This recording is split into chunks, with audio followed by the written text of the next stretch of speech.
Tugas praktikum 5 Multimedia Pembelajaran Fisika.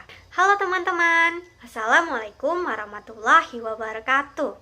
Sebelumnya, perkenalkan nama saya Rosa Salsabila Latifa dengan NPM 2013022050 dari kelas B. Di video kali ini kita akan belajar materi fisika yaitu mengenai jenis-jenis perpindahan kalor dan faktor-faktor yang mempengaruhi perpindahan kalor. Oke teman-teman, apa kabar semuanya?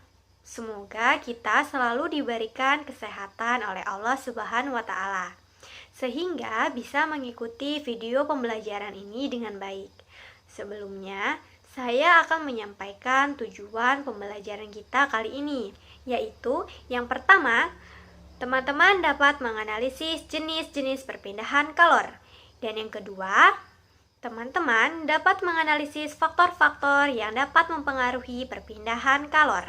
Oke teman-teman, sebelum kita mengetahui jenis-jenis penghantar kalor, alangkah baiknya kita harus memahami dan mengetahui pengertian kalor. Nah, apa itu kalor? Apakah kalor dan suhu sama? Bagaimana nih menurut teman-teman? Ya benar, kalor dan suhu berbeda ya teman-teman.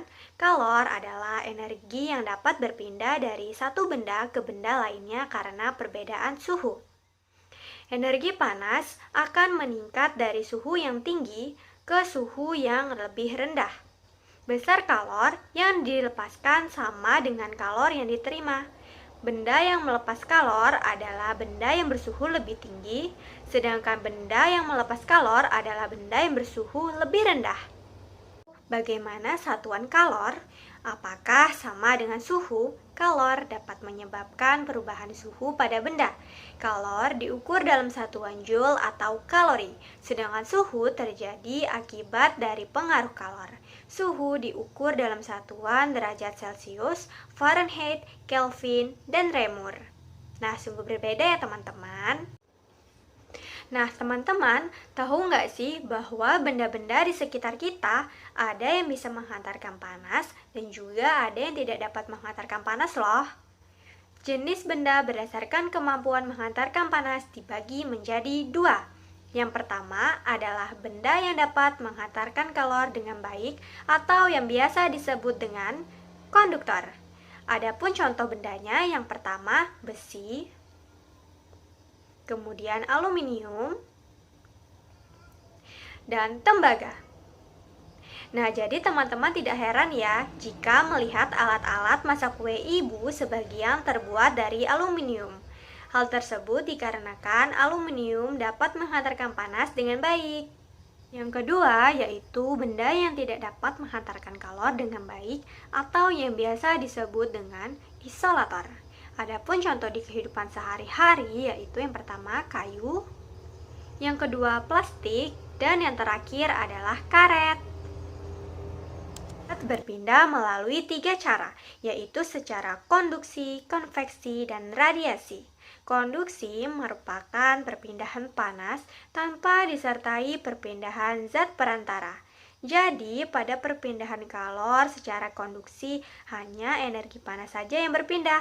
Contohnya, benda yang terbuat dari logam akan terasa hangat atau panas jika ujung benda dipanaskan.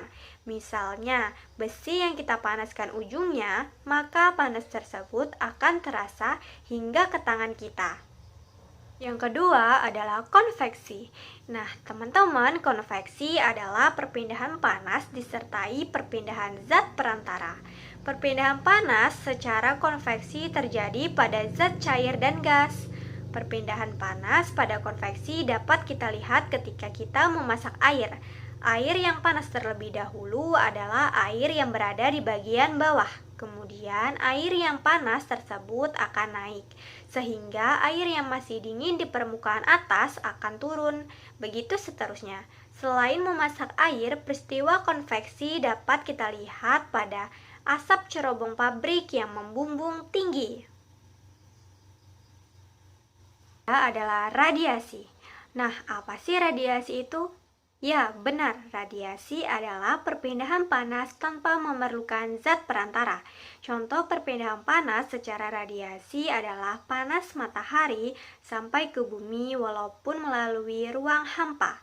Nah, jadi tidak heran ya teman-teman ketika merasa kepanasan saat di bawah sinar matahari. Contoh lain dari radiasi adalah badan terasa hangat di dekat api unggun. Hal tersebut dikarenakan panas dari api unggun memancarkan energinya ke tubuh atau tangan kita.